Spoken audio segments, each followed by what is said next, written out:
Casinos are worth over $260 billion. And the crazy part? Most of that money came from people who thought they had a shot. Here's the thing. Nobody tells you walking through those doors, every single game on that floor was designed with one goal in mind. The house wins. But not every game is created equal. Some will drain your wallet in minutes. Others actually give you a fighting chance if you play them right. So today, every major casino game gets ranked from the worst money trap to the one game where skill actually matters. By the end of this, you'll never look at a casino floor the same way again. Number 9. Keno, slots, and lottery style games. Fast, colorful, loud, built to feel exciting. And that feeling, it costs you.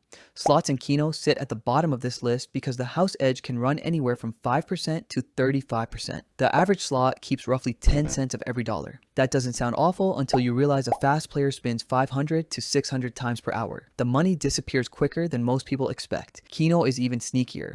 It looks like a lottery ticket you can play every few minutes, but the casino expects to keep around 25 to 30 cents of every dollar wagered. The trap is a near miss. Slots are programmed to show two matching symbols right next to each other.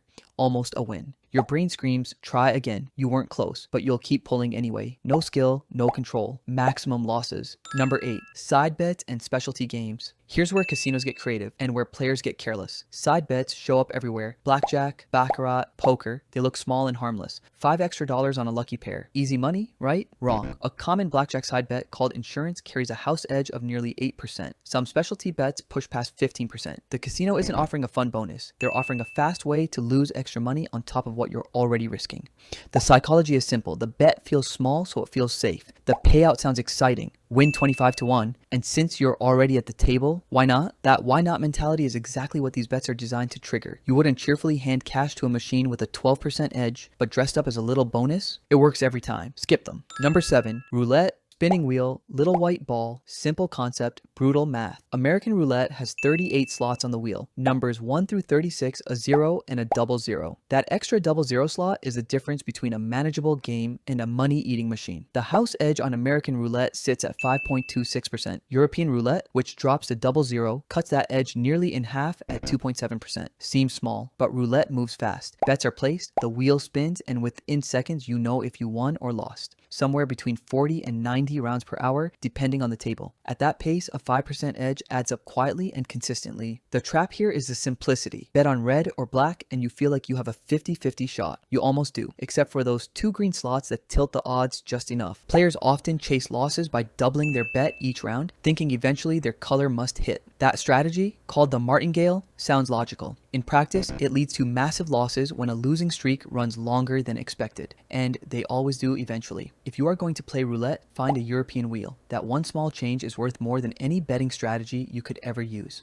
Number 6. Poker, played against the casino. Wait, poker is on this list twice? Yes. And the version where you play against the casino is a completely different animal from the one near the top. Games like 3-card poker and Caribbean stud put you against a dealer, not other players. The rules are simple, the pace is quick, and the house edge runs between 3.4% and 5.2%, depending on the game and how you bet. That lands it right in the same neighborhood as roulette. The difference is how these games feel. Because it's poker, players assume skill plays a big role. It does, but only slightly. You can memorize the basic strategy for 3-card poker in about 5 minutes. Beyond that, the house is going to take its cut no matter what cards you hold. The real trap is the progressive jackpot side bet almost every table offers. Players love it because the top prize can hit 6 figures, but the house edge on that single bet can blast past 25%. You're basically buying a lottery ticket attached to your poker hand. Stick to the main game, follow basic strategy, and skip the jackpot bet entirely. Number 5. Baccarat, most bets. Baccarat looks like a game for billionaires. Fancy table, fast action, not much to do. And for most bets, it's actually not that bad. But one bet on that table should never be touched. Betting on the player carries a house edge of 1.24%. Betting on the banker is even better at 1.06%. Those are solid numbers. But the tie bet, where you wager that both hands end at the same score, carries a house edge of over 14%. It pays out at 8 to 1, which sounds thrilling, and it almost never hits. Baccarat is popular because there's almost nothing to decide. You pick banker, player, or tie, and that's it. No strategy to overthink, no complex rules to memorize, just sit down and watch it play out. The risk here is volume. Baccarat is one of the fastest table games in any casino. More rounds per hour means more opportunities for the house edge to chip away at your stack, even when that edge is small. Banker bet only, never the tie, and set a limit before you sit down. Number 4, craps, smart bets. Only. Craps is loud, fast, and looks impossible to understand from the outside. But here's the secret. Under all that noise, it hides some of the best odds in the building. The pass line bet carries a house edge of just 1.41%. Add what's called an odds bet behind it. A bet the casino makes with zero house edge, and you've got one of the fairest wagers available anywhere on the floor. But craps tables are also loaded with terrible bets. The proposition bets in the center of the table, the ones with big glowing payouts, carry edges that run between 10 and 16%. The casino puts those bets right in the middle on purpose. They look exciting and they pay well when they hit. They just don't hit very often. New players lose money at craps not because the game's rigged, but because they don't know which bets to ignore. Yo, stick to pass line and odds. Everything else is a distraction dressed up in flashing lights. Number 3, Blackjack with basic strategy. Now, things get interesting. Blackjack is one of the few casino games where what you know actually changes what you keep. With basic strategy, a set of rules that tells you exactly when to hit, stand, double, or split, the house edge drops to somewhere between 0.5% and 1%. That's remarkable. You're playing at nearly even odds against the house, and you don't need to count cards to get there. Basic strategy cards are freely available. Some casinos even let you bring one to the table. The catch is discipline. Blackjack moves fast, emotions run high, and gut feelings creep in, doubling down when you shouldn't, standing when the math says hit. Every deviation from basic strategy hands the edge back to the casino. Learn the chart. Follow it exactly. That's the whole game. Number 2, video poker with perfect strategy. Video poker sits alone in a rare category, a machine-based game that can actually pay back over 100% with perfect play. Certain versions like Deuce is Wild or Full Pay Jacks or better push the return rate past 99%, meaning the house edge drops below 1% in your favor under the right conditions. The problem is that perfect strategy is genuinely hard. Every hand has an optimal play based on probability, and the decisions get complicated fast. Most players make small errors that quietly push the odds back toward the house, but here's why it ranks so high. Even imperfect play tends to outperform almost every other machine in the casino by a wide margin. If you are going to sit at a machine, video poker with a studied strategy is the smartest seat in the building. Number 1, poker, played against other players. This is where everything changes. In every game on this list, you are playing against the casino. The math is fixed. The edge is built in. The house always wins in the long run. Poker against other players is different. The casino takes a small fee called the rake, but you are not fighting a mathematical edge baked into the game itself. You are competing against other human beings, and humans make mistakes, big ones, consistently. A skilled poker player doesn't just reduce the house edge, they eliminate it entirely and profit from weaker opponents at the table. It is the only casino adjacent game where long-term winners genuinely exist. Not because they got lucky, because they got good. It takes time. It takes study. While it takes discipline to fold when your gut says play and bet big when logic says the odds are yours, but the ceiling is unlike anything else in a casino. Every game on this list was built to take your money slowly and keep you smiling while it does it. But now that the math is out in the open, the question isn't which game to play. The real question is, what happens when casinos start noticing their best games are getting too popular, and whether they can quietly change the rules without anyone realizing it. Because it has happened before, and it is happening right now in a way most players never see coming.